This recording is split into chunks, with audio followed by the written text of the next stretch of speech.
નમસ્કાર મિત્રો, મારી યુટ્યુબ ચેનલમાં આપનું હાર્દિક સ્વાગત છે. આજે હું તમને અભિમન્યુના મૃત્યુ બાદ પોપટ તરીકે જન્મ થયો એના વિશે થોડું જણાવીશ. તો જાણીએ.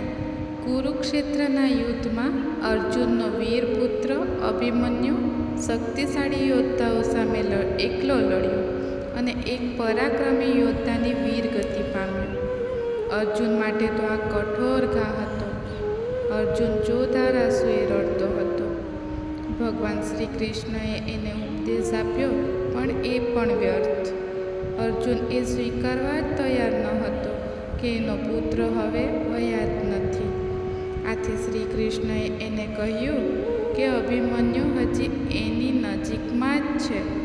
એનો આત્મા એક પોપટના શરીરમાં પ્રવેશ્યો છે. આ જાણીને અર્જુન પોપટ તરફ દોડ્યો. અર્જુન જોરથી રડતા રડતા બોલ્યો, મારા પુત્ર, મારા પુત્ર. પોપટ બોલ્યો, કોણ પુત્ર અને કોણ બાપ? આગલા જન્મમાં હું તારો બાપ હતો અને તું મારો પુત્ર હતો. છેલ્લા જન્મમાં તું મારો બાપ હતો અને હું તારો પુત્ર હતો. હવે અર્જુનને સમજાયું કે કોઈએ મૃત્યુ પામેલાઓ માટે રડવું ન જોઈએ, કારણ કે પિતા પુત્ર જેવા સંબંધો તો માત્ર દેહના જ હોય છે. આત્મા તો અમર છે અને કદી મરતો